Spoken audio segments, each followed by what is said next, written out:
Karibu Tuzo Online. Ndugu yenu. Karibu sana. Niko kama mdau wa mchezo leo wa mpira. Simba Ulaya, Zidane Mblati. Kama kawaida, pasi nyingi. Pasi nyingi. Yeah. Zidane bwana Mblati. Bwana, mimi nataka uniambie, umekuja hapa kwenye hafla ya rais wa klabu ya Young Africans baada ya kuteuliwa kwenye nafasi kubwa kule FIFA. Wewe umepata mwaliko huu kutoka wapi, au ni mapenzi yako tu kwa mpira wa Tanzania? Mimi ujue mtu wa football, na ukiona ngoma, wenye ngoma ndio sisi, na ukiangalia duniani wenye mpira wao ni FIFA. Utakiwi tena tujaji kwamba alipata labda ile nafasi sijui kwa staili gani, mradi kwa mafifa amemuizinisha. Sisi tunakuwa tuko nao sisi watu wa football. Hata ukiangalia sio yeye peke yake, kuna ule dada mmoja na kuna wale Skaria, wote nao wamepata hiyo nafasi. Kwa hiyo ni jambo la faraja, jambo la heri. Sisi wote ni watu wa mpira wa miguu, ndio starehe yetu. Kwa mfano kama mimi sina starehe yote zaidi ya football, ndio starehe yangu, na kushiriki ibada tukakaa. Nakujua. Chumvi ya mawe. Unamzungumziaje sasa rais wa Yanga kwa kupata hiyo position? Ni jambo la faraja na ni jambo la heri kwake mwenyewe binafsi. Amepambana kadiri ya uwezo wake ndio ilipofikia. Ni jambo kwa kweli la kumpongeza, na ukiangalia kila mtu anataka nafasi ya ipate, lakini ikifika wakati utafanikiwa kuipata. Nampongeza kwa hichi ambacho alichokifanya na hichi alichokipata. Maana hii ni nafasi kubwa, bila shaka inaongeza uzoefu katika karia yake ya mpira. Uoni pia kwenye uongozi wake kama itawasumbua nyinyi sasa wapinzani wake, kwa sababu atakuwa anapata experience kutoka kwa viongozi wakubwa FIFA, anakutana na watu wengi. Kama juzi tu alikuwa Roma, Italy, alipata mwaliko wa rais wa PSG ambaye pia ni mwenyekiti wa vilabu barani Ulaya. Uone experience, uzoefu anaopata kama utazidi kuwaletea shida kama wapinzani sasa tukirudi huku ndani? Shida inakuwa ngumu kuwa kwenye shida, kwa sababu hili ni swala la kififa, na kama ni mjumbe wa vilabu kwamba kusema kwamba shida kwenye ligi yetu itakuwa kila timu ujue na style yake jinsi inavyoandaa mazingira kupata matokeo na kufuatilia wachezaji iliyokuwa nayo. Kwa hiyo kwenye mpira wetu iko tofauti na yeye cheo chake jisikilivu. Yeye cheo chake ni rais wa mjumbe, yani ni mjumbe wa vilabu barani kwenye FIFA. Kwa hiyo ni kama mjumbe, hii kwenye vilabu haitoleta shida, ni jambo la kawaida tu katika mchezo wa mpira miguu. Ni kumpongeza kwa hiyo hatua ambayo aliyoifikia. Hata mimi chumvi ya mawe vile natamani vile niwe shabiki bora vile FIFA nao wanatambua.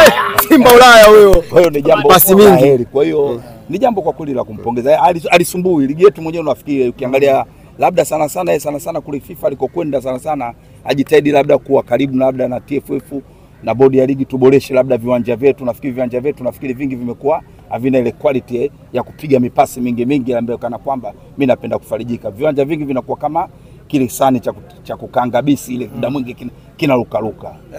Juzi kawaje tena mkapigwa 4? Chumvi ya mawe hapa tumekuja kwenye swala lingine tena. Unaleta tena kwenye swala hilo la ubaya bwela.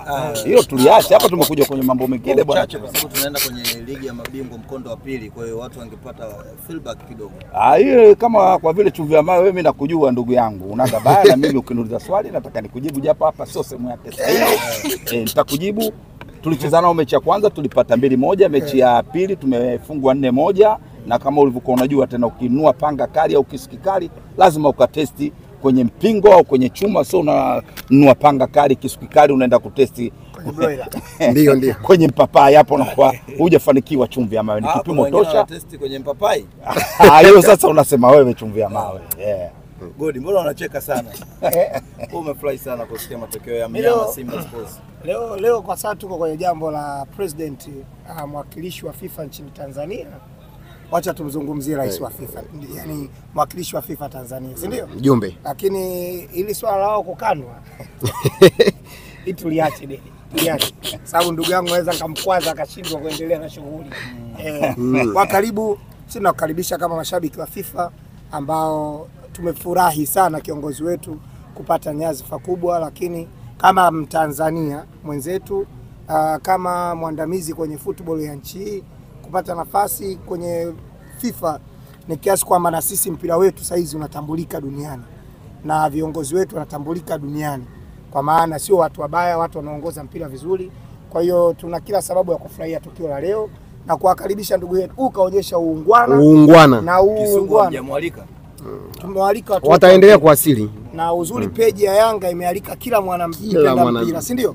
Inawezekana huyu bwana usijue labda akatumwa message, lakini inawezekana pia kaona kwenye peji akasema hapana, siwezi kuacha kwa sababu yeye ni mtu wa mpira, kaja na sisi tutawapokea watu wote wa football. Na Godi kazi hapo. Kuna watu walikuja, tuliwaalika tu vizuri kwenye iftari, watu wakaleta maneno. Huyu amekuja kama mdau wa mpira, kwa sababu inaweza ikaenda mitandaoni ikaonekana sasa huyu kama mbona anashirikiana na Yanga. Huyu amekuja kwenye shughuli ya mjini. Ingekuwa nini usingeniona? Hili jambo la football. Hili jambo la football. Kwenye vyuku mimi usingeniona. Mimi mtu wa football nimekuja kwa ajili ya mpira tu basi. Pasi nyingi la kimpira zaidi, na kama ulivyoona FIFA watu wa football labda ingekuwa kama sijui swala la kama nilivyorudia kuambia jamaa zetu labda si wa kula futari si kula nini usingeniona, lakini kwamba ni swala la football ndio maana umeniona ndugu yako, nipo nimeshiriki salama usalimi, pasi na shaka na yote. Mimi mtu wa football kaka bana. Wewe mtu wa football, Engineer Hersi angekuwa kama timu hivi angekuwa amepiga pasi ngapi hivi kwa huu uteuzi aliopata? Inategemea anacheza na nani hivi. Unajua pasi huwezi kuzipiga mwenyewe. Kwa hiyo kifupi mimi nampongeza kwa hicho alichokipata. Ni jambo la heri, jambo la faraja. Ni jambo la faraja. Unajua ukipata nafasi FIFA nao kwa kweli unatakiwa mshukuru Mwenyezi Mungu. Wewe kama mtu wa mpira, uwepo wa Engineer Hersi kwenye hizo kamati kubwa za mpira duniani zinaweza kutunufaisha vipi kama Tanzania? Kwanza ile Tanzania ndio tunazidi kueleweka na kuzidi kusaminika, na kama unavyojua tena soka letu limezidi kupanda. Hata ukiangalia barani Afrika tunaheshimika, na kama ulishawahi kuona kuna sherehe tu moja shaikuja vile rais wa FIFA kwa iona Tanzania watu wanavyopenda mpira. Kwa hiyo kama mimi mzoa mipasi mingi na naona kuna kitu mbele ya safari kitakuwa kizuri zaidi kwa sisi Tanzania. Bana, pasi milioni. Yeah. Uongozi wenu na vilabu vingine una cha kujifunza kwa Engineer Hersi? Unajua unaweza ukajaji sana nafasi Engineer Hersi alipata kwa staili gani, sababu wengine kama tumeona kama ghafla binvu, lakini kwa vile ishatokea kwenye FIFA basi na sisi ni watu wa football ndio tumekwenda hapo kwenye kuisupport FIFA zaidi. Kwa hiyo ukiangalia sijajua hata mchakato ulipokwenda kwa staili gani, lakini Mizali amechaguliwa, FIFA yenyewe amemwona yuko clear, kwa hiyo ni jambo zuri. Kwa hiyo mimi na imani kabisa kwa sisi watu wa mpira miguu tutampongeza, na jambo la faraja. Basi milioni hujajibu swali langu. Vilabu vingine pamoja na timu yako vina cha kujifunza kwa Engineer Hersi? Ndio nimekuambia, yani unakuwa ujui kwamba mchakato ulikwenda kwa staili gani. Asilimia kubwa kwa mfano kama sisi tumefanya kustukia tububa.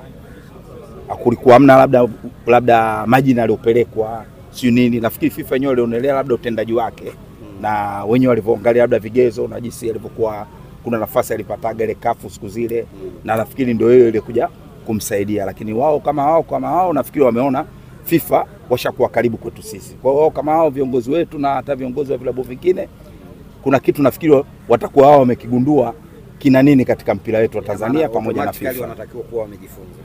Hapo sijajua, sababu sijajua mchakato wake jinsi alimwingia. Kama kungekuwa unajua chaguzi kuna kwa kama unavyoona sasa hivi unavyoona zile kampeni. Watu wanavyofanya kampeni zao hazina matusi, kampeni zile sahihi mpaka watu wanakwenda kuingia madarakani. Kwa hiyo pale mtu sasa unakuwa na uwezo wa kutumia akili ya ziada ili na mimi niingie madarakani, niingie kwa kampeni ya staili gani. Kwa hapa ninapokuambia kwamba wana cha kujifunza, sijajua mpaka sasa hivi jinsi alivyokuwa ameingia kwa staili gani. Kwa hiyo siwezi nikaongelea kwa swala hili. Wanaweza kwenda kumuuliza. Kama kuulizwa inawezekana, sawa, wanaweza kwenda kumuuliza. Asante sana. Pamoja mshamba elewa.